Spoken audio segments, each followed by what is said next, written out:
Donc, je suis accompagné de Arnaud Etienne pour nous expliquer, nous donner plus de culture autour des certificats d'économie d'énergie qui ont le doux nom de CE et qui veut dire Communauté européenne économique, comme les plus anciens peuvent le savoir. Et en réalisation, je suis avec Céline qui est derrière la caméra, Céline Desmar, qui va assurer la transmission de vos questions quand on fera des pauses entre chaque paragraphe. Alors, où est-on aujourd'hui? C'est significatif, puisque vous savez que cette année, nous allons fêter les 80 ans du débarquement du 6 juin 1944. Et bien, on est à Bénouville, dans la mairie de Bénouville, exactement, dans la salle du conseil municipal. Il faut savoir que cette mairie a été la première libérée, puisqu'elle est à côté du pont qui s'appelle Pegasus Bridge. Et ce pont était clé, puisque si on avait un débarquement, il fallait bien que les troupes aillent dans les terres. Et elles ne pouvaient pas aller dans les terres si le pont qui est juste à côté de cette mairie était détruit. Et donc, on a eu un commando avec 3 ou 4 planeurs qui ont atterri, alors à l'époque, il faisait très nuit, hein. Ils ont atterri dans les marais à côté de cette mairie-là, et ils ont neutralisé les soldats allemands, puisque par défaut, tous les ponts étaient criblés de dynamite pour pouvoir sauter en cas d'invasion. Donc, ils ont dû désamorcer toutes ces dynamites, neutraliser d'abord les soldats. Ils ont libéré la fameuse première petite maison qui aujourd'hui est transformée en brasserie, mais qui est un lieu de pèlerinage de touristes, notamment touristes anglais. Donc, on a des Anglais, beaucoup de Canadiens aussi qui viennent ici. Donc, cette mairie est aussi pour nous, Area, un lieu de projet, puisqu'il va y avoir un grand centre socio-culturel qui va être développé juste à côté de cette mairie. C'est un projet qui est en cours avec l'équipe ACO de Rouen. Voilà pour cette petite présentation historique. Je vais rappeler donc le contexte qui nous amène à parler de ces certificats d'économie d'énergie. D'abord, on a un contexte réglementaire.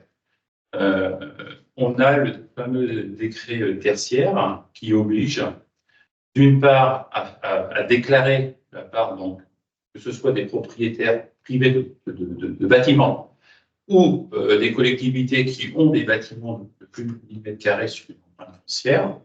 Donc, il faut qu'ils déclarent leurs activités, leur consommation énergétique sur une date de référence. Et de là, mener un programme de rénovation pour qu'en 2050, il y ait moins 60% d'économie d'énergie. On a aussi le décret BAS qui impose à mettre en place un système, on appelle ça une GTB, mais on va donner un nom, une explication un peu plus concrète. En fin de compte, des moyens pour pouvoir suivre des moyens informatiques ou autres, pour pouvoir suivre une consommation, déconsommation de tous les fluides électriques, l'énergie, que ce soit du réseau ou autre, du gaz ou autre, pour que ces espaces de consommation d'énergie soient mieux connus de la part de l'exploitant et pouvoir engager après des activités de maintenance, de rénovation et autres. Donc, on a un contexte aussi réglementaire qui va être autour de l'habitation collective avec des obligations d'audit. On a les PPT, on en a parlé au dernier webinaire. Tout ça fait qu'on a des programmes de rénovation, mais maintenant, comment les finance-t-on? Alors, ces programmes de rénovation, d'abord, c'est l'enveloppe. On va d'abord travailler sur l'enveloppe, mais on va après suivre avec des équipements. Et donc, ces équipements, ils ont un certain coût assez élevé et il faut qu'ils soient performants, durables, et on va aller se projeter, comme le décret tertiaire dit, 2030, 2040, 2050. Donc, on a des phases pour pouvoir aider tous ces maîtres d'ouvrage.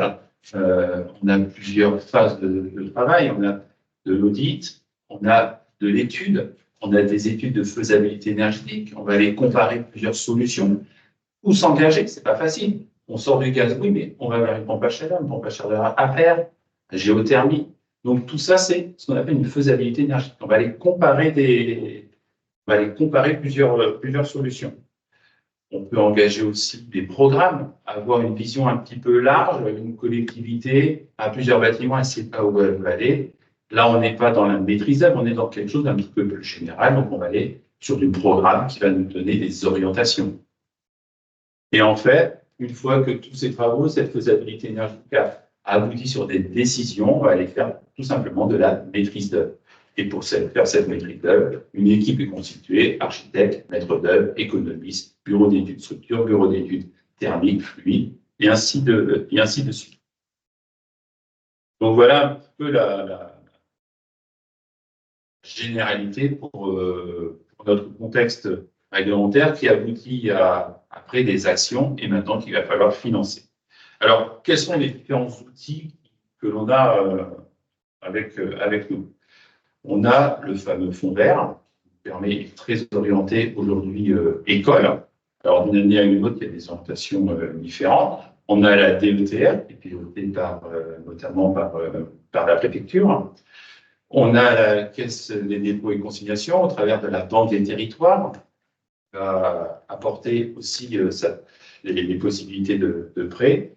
Et je finis par ce qui nous amène tous aujourd'hui à ce webinaire, les certificats d'économie d'énergie, qui vont être une source non négligeable, suivant les travaux, suivant s'ils sont dans une globalité ou indépendants, nous amener des ressources. On a beaucoup entendu parler des certificats d'économie d'énergie, en bien, en mal. Et là, on voulait, avec Arnaud, pouvoir vous apporter quelque chose de concret, aller dans quelque chose de confiance qui vous permettre d'avoir une bonne connaissance et de dire oui, c'est pour moi, je vais pouvoir les utiliser et ça va être au bénéfice de mon bâtiment, de ma collectivité. Arnaud. Bonjour à tous. Donc Arnaud Etienne, comme Valérie m'a présenté, donc j'ai créé une entreprise qui s'appelle CEE Consult, donc basée à Rennes et qui a pour vocation donc de collecter les certificats d'économie d'énergie, donc voir toutes les économies qui ont pu être réalisées sur les travaux que vous pouvez engager et en fait monétiser ces économies pour vous permettre d'obtenir des primes. Donc j'ai aujourd'hui ce que je vais faire, je vais vous présenter les C2E, vous dire ce que c'est. Alors peut-être que certains d'entre vous sont déjà un peu experts, peut-être d'autres un peu moins. Donc je vais balayer rapidement ce que c'est les C2E. Déjà, il faut savoir que ça a été créé, donc c'est parti sur les accords de Kyoto 2005. Bon, bref, on est un peu dans l'histoire. Et du coup, l'Europe s'est engagée donc, à faire baisser ses gaz à effet de serre. Donc très rapidement, en 2006, donc, la France s'est engagée également donc, dans cette réduction. On ne va pas rentrer dans les chiffres, la question n'est pas là. Donc, loi POP, qui a été connue assez rapidement comme les pollueurs-payeurs à l'époque, donc en 2006, avec essentiellement donc, la taxe carbone et puis très rapidement les certificats d'économie d'énergie. Ce qu'il faut savoir au niveau des certificats d'économie d'énergie, c'est un petit peu atypique, c'est que c'est une subvention étatique, puisque c'est l'État qui a créé ce système-là, mais qui est financé par du privé. Donc, par ces entreprises privées, donc ce sont les fournisseurs d'énergie. On va retrouver les principaux que je vais nommer, donc, qui sont les trois plus gros, donc Total, EDF et Engie. Et ensuite, donc, toute personne qui produit ou qui distribue de l'énergie. Donc, on va pouvoir retrouver pour un champ, Armorine en Bretagne, et ainsi de suite, donc, pour toutes ces personnes. Donc, chaque fournisseur d'énergie, donc, qui va être appelé un obligé, puisqu'il a une obligation de financer des travaux qui vont permettre des économies sur les bâtiments qui vont être rénovés. Dans la pratique, qu'est-ce que c'est que les C2E? Donc, ce sont ces certificats d'économie d'énergie. On va les retrouver dans 6 domaines. On va les retrouver donc, dans du résidentiel, collectif ou individuel, dans du tertiaire, l'industrie, l'agriculture, le transport et les réseaux.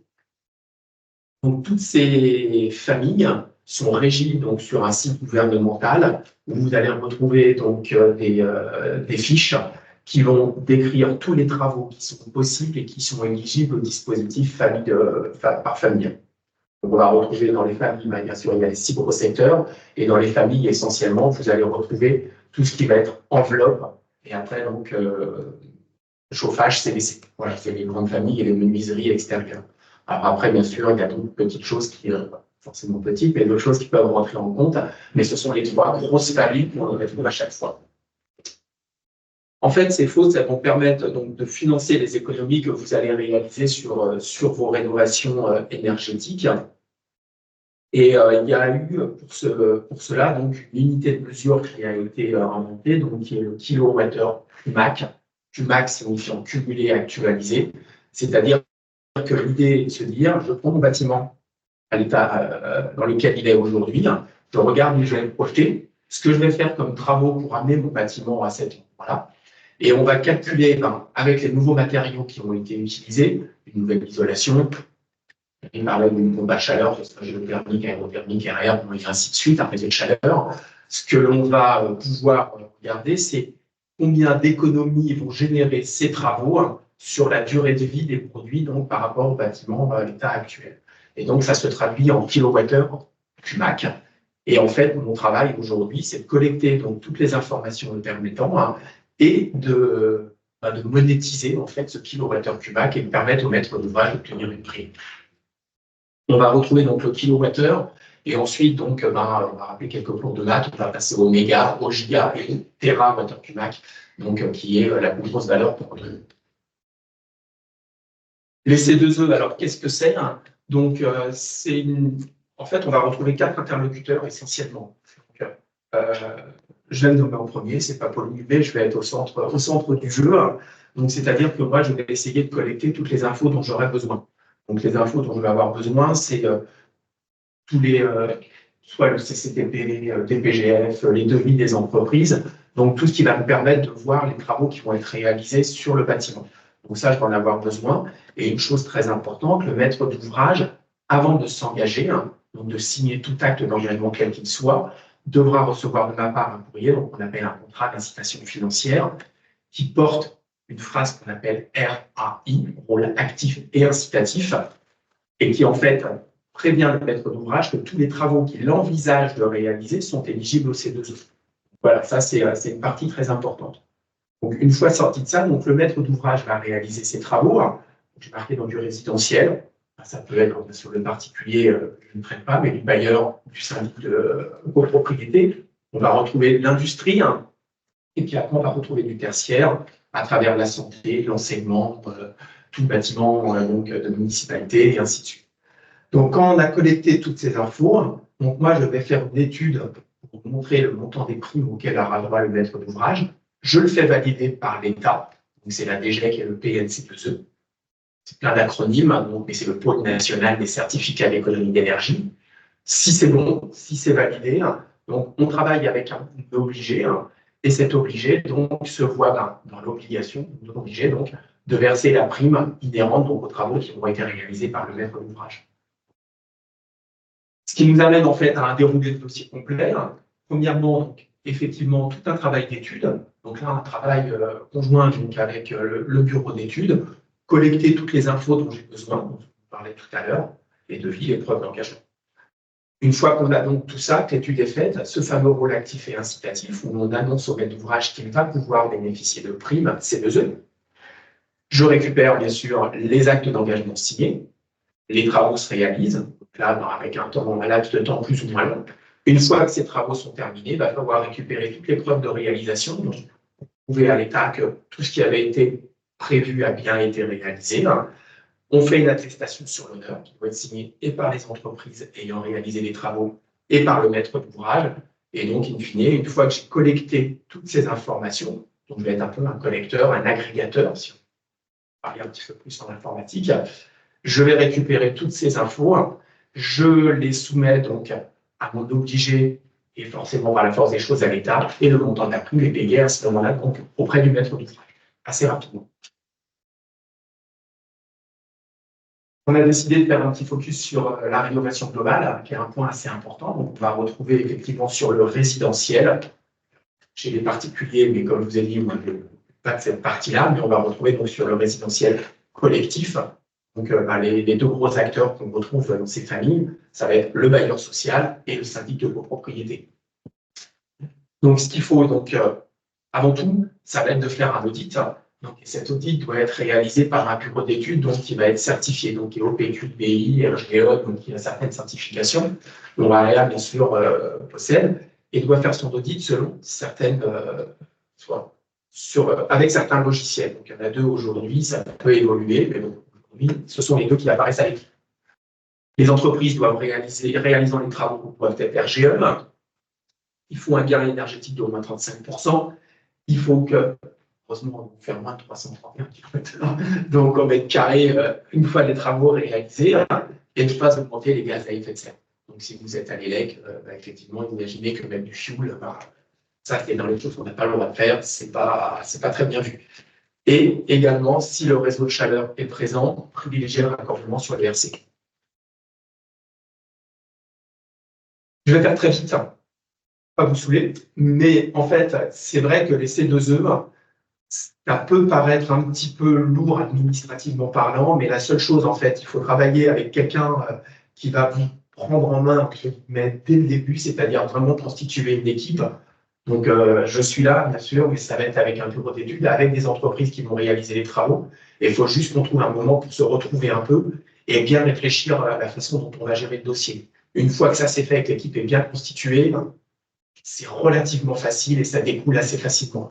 Donc, avant tout, comme je vous disais, c'est pour la rénovation globale, l'audit et l'audit en au milieu. Donc, c'est vraiment le bureau d'études sur lequel il va falloir vous tourner pour commencer vos travaux.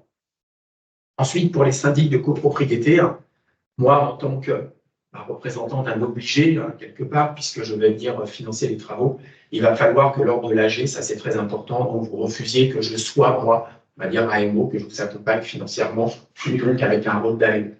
Ça, ce sont les 2 points importants. Et ensuite, il y a une grosse nouveauté par rapport à ce que je vous ai présenté précédemment donc dans le déroulé d'un dossier, c'est que par entrer en jeu ce qu'on appelle un COFRAC, donc un contrôle par un bureau d'études, un bureau de contrôle externe, qui va intervenir à 2 reprises. Un, avant tous les travaux, c'est-à-dire qu'avant que le premier coup de pioche ne soit donné sur votre bâtiment, donc le travail d'audit qui a été fait par le bureau d'études est contrôlé. C'est une nouveauté, donc il va venir et il va regarder la conformité entre l'état du bâtiment et ce qui a été décrit dans l'audit. C'est la première chose. Ensuite, on va retrouver un déroulé classique de travaux, c'est-à-dire que l'entreprise va intervenir, va faire les travaux, donc toute cette phase va se passer. Et ensuite, la deuxième nouveauté, c'est qu'il y a un deuxième contrôle, in fine, donc travaux terminés. Donc à nouveau, un organisme de contrôle vient et vérifie qu'effectivement les travaux sont conformes à la solution qui avait été retenue par le maître d'ouvrage et le bureau d'études conjointement, donc lors de la signature des actes d'engagement. Il peut y avoir des modifications. J'avais pu prévoir des isolations sur les 4 faces, par exemple, du bâtiment. Il y a une face qui n'est pas réalisable. J'ai frappé d'alignement, on peut tout imaginer. Donc, dans ce cas-là, effectivement, c'est entendable. Il faut juste prévenir. On refait le calcul, on remouline un petit peu et on arrive donc à la solution finale. Donc, il n'y a pas de problématique. La méthode de calcul donc, est très intéressante en termes de montant de prime, c'est-à-dire que vous avez 2 solutions. Soit vous travaillez fiche par fiche, c'est-à-dire qu'on va prendre l'isolation des comptes, on va calculer le gain qui va être fait, donc et la prime qui va être allouée, et après sur chaque poste, là je veux dire, qui peut être remplacé et ainsi de suite. Ça, donc, c'est ce qu'on appelle la fiche par fiche, donc qui va donner un certain montant de prime. Quand on a un bâtiment donc, résidentiel collectif un peu vétuste, avec des consommations assez importantes, et on a imaginé aller dans le meilleur des cas une chaudière fuel un petit peu en fin de vie dans le fond de la cave. Ce qui va devenir intéressant, ça va être de faire cette fameuse rénovation globale. C'est-à-dire qu'on va prendre le CEF, le coefficient d'énergie finale donc, du bâtiment à l'état actuel, on va faire la différence avec là où on va l'amener, on va le multiplier par la surface habitable, on va prendre un coefficient B qui est de 18. C'est la base. Alors, vous ne me demandez pas pourquoi 18. C'est la règle, c'est la formule. Et ensuite, en fonction de ce que l'on va avoir dans le bâtiment, c'est-à-dire que dès qu'on va commencer à supprimer du fioul ou charbon, mais on va dire du fioul, à partir de ce moment-là, il y a des coûts de plus qui vont arriver. Et dans ce cas-là, si vous supprimez ces chaudières fioul et que vous les remplacez par des ENR, Donc, on va retrouver du RCU dans un premier lieu, bien entendu. On va retrouver également la possibilité de mettre des pompes à chaleur, quelles qu'elles soient, mais vous allez aussi avoir des solutions de pouvoir hybrider. C'est-à-dire que une pompe à chaleur ne va pas forcément réussir à chauffer un bâtiment de 100 logements. Donc, il y a une solution de pouvoir conserver malgré tout une chaudière gaz à condensation, par exemple, associée à une pompe à chaleur.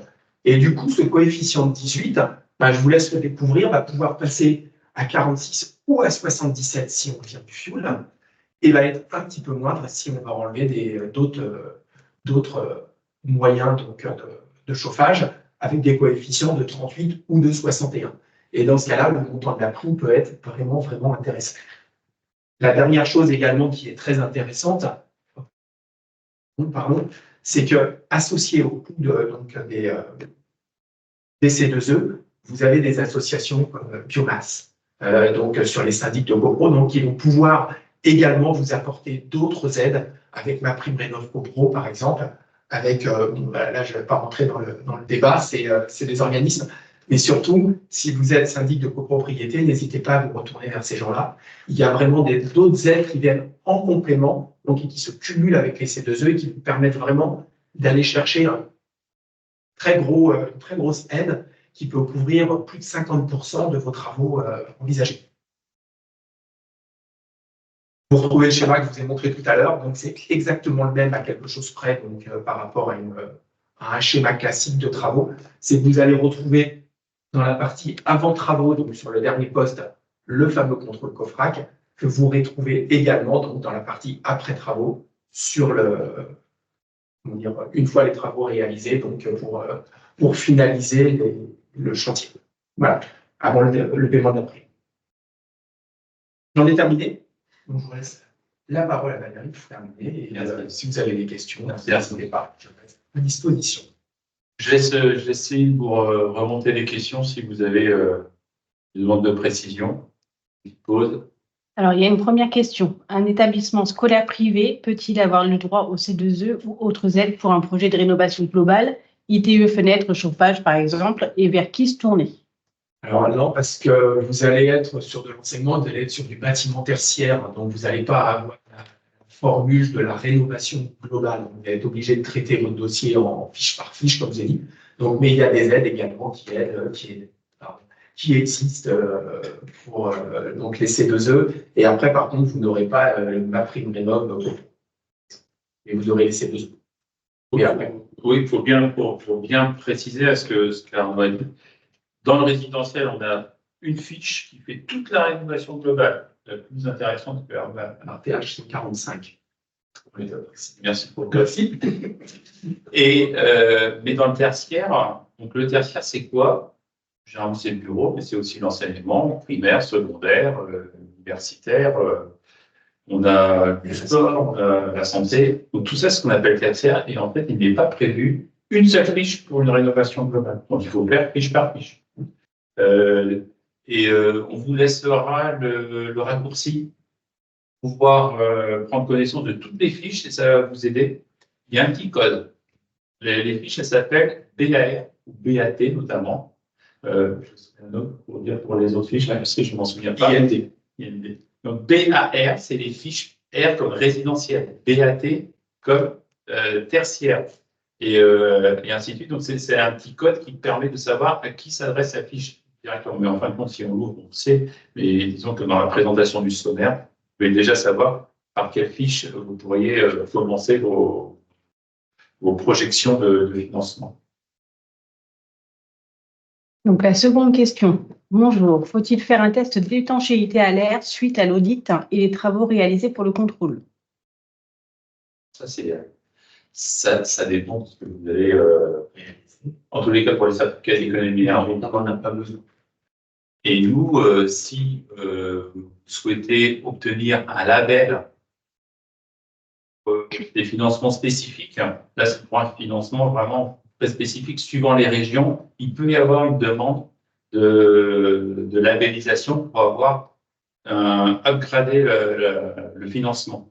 Dans ce cas-là, il y a le bureau d'études va intégrer dans son étude un test d'étanchéité à l'air, une valeur d'étanchéité à l'air, et cette valeur d'étanchéité à l'air doit être validée en fin de chantier avec un test. Mais ce n'est pas du tout le même organisme. Tout à l'heure, Arnaud parlait d'un organisme coopératif pour le contrôle de faim. Ce n'est pas du tout la même chose. C'est vraiment en fonction là des aides territoriales qui sont conditionnées à certaines performances thermiques. Est-ce que les SCI, donc particuliers qui montent la SCI, peuvent bénéficier des C2E? Oui, c'est possible également. Donc, vous pouvez bénéficier des C2E. Aujourd'hui, tout le monde peut bénéficier des C2E. Hein. Donc après, il faut juste voir la classification en fait du bâtiment qui va être rénové. Si on le passe en résidentiel, alors individuel ou collectif, hein, parce que ça peut être la maison de Madame Michu, donc qui peut être également SCI, mais qui aura le droit donc de bénéficier de certificats d'économie d'énergie. Hein. Ça peut être un bâtiment, comme vous disiez, donc résidentiel collectif, ça peut être du tertiaire, mais une surface de bureau de 20 mètres carrés comme un plateau de 10 000 mètres carrés, donc tout le monde a le droit au C2E. D'autres questions? Je vais continuer pour encore 2-3 minutes en abordant bien sûr le contexte économique aujourd'hui, puisque l'État cherche à faire une économie de 10 milliards. Demain, l'année prochaine, c'est 30 milliards, il me semble. Et donc, forcément, ça aura un impact sur le financement éventuel pour accompagner notamment les collectivités. Les certificats d'économie d'énergie, c'est vraiment différent. Comme Arnaud l'a dit, c'est des obligés. Donc, c'est vraiment financé directement par des vendeurs d'énergie. De toute façon, on voit bien que l'énergie, hein, hormis pendant le Covid, mais donc eux, comme c'est proportionnel à ce qu'ils vendent en énergie, le financement est proportionnel à ce qu'ils vendent en énergie, donc il y aura toujours des fonds. L'État intervient que pour le contrôle et l'organisation. Mais hormis ça, comme l'a rappelé Arnaud, les certificats d'énergie ne dépendent pas des décisions de l'État, des décisions budgétaires de l'État. Je voulais le souligner, c'était important. On sait que pour avoir une cohérence, maintenant je vous laisse encore une minute, hein.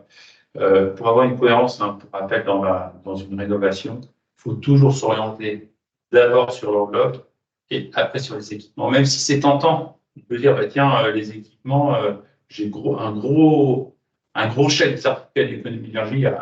Si je fais cet investissement, typiquement, je change ma chaudière gaz par une pompe à chaleur. Oui, mais si mon bâtiment n'est pas isolé, c'est pas la bonne solution. Donc vraiment dans le bon sens, il vaut mieux être en palier. De toute façon, si on est soumis au décret tertiaire, si vous êtes soumis au décret tertiaire, il y a jusqu'en 2050. On peut déjà bien se préparer.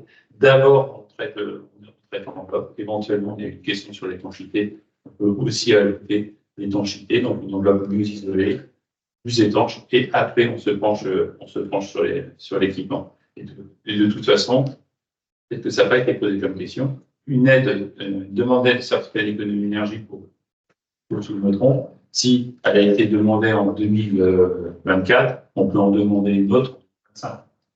Alors après, effectivement, on va pouvoir comment dire, faire plusieurs travaux. C'est-à-dire que effectivement, si vous décidez dans un premier temps de ne faire que l'enveloppe, donc vous faites donc les travaux, vous les réalisez, vous obtenez donc votre prime C2E in fine. Si l'année suivante vous voulez vous engager effectivement à remplacer la production de chauffage, vous pouvez le faire. La seule chose que vous ne pouvez pas faire, c'est de se dire, ah, tiens, je peux mettre bien encore un peu plus d'isolant par rapport à ce que j'ai fait, et là où j'ai déjà été primé, là, vous ne pouvez pas. Vous avez 30 ans sans toucher de prime sur l'isolation si vous l'avez déjà faite. Après, les chaudières, c'est 17 ans, voilà. Donc, mais après, vous pouvez faire plein de travaux différents et puis saucissonner, si je puis me permettre, en fait, les travaux, ou faire un plan pluriannuel et de séquencer donc, les travaux que vous voulez faire. Il n'y a pas de problème.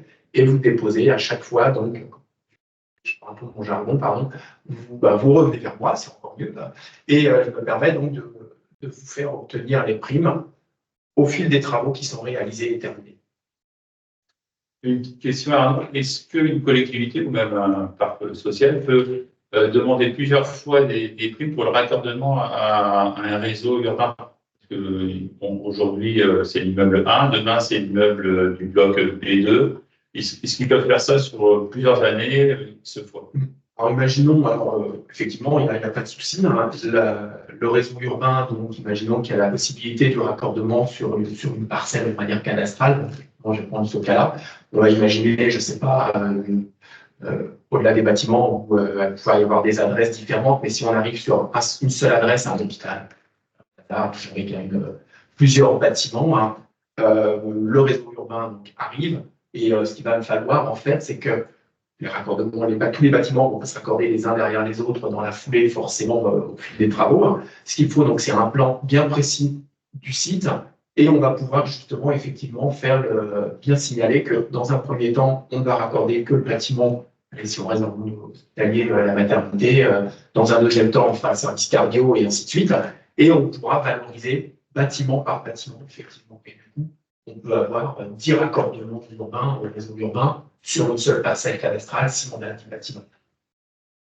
Et on peut les faire dans le temps, bien entendu. Si vous avez des questions, n'hésitez pas. Et sinon, on va clore le webinaire. Céline, est-ce que des questions remontent? Non, il n'y en a pas d'autres. Écoutez, je vais remercier tout d'abord fortement la mairie de Bénouville, qui va être submergée d'événements pour les 4 ans du débarquement. Je remercie Arnaud d'être venu de Rennes. Merci Céline pour la réalisation et merci à vous de votre attention. Donc n'hésitez pas, vous avez les coordonnées d'Arnaud.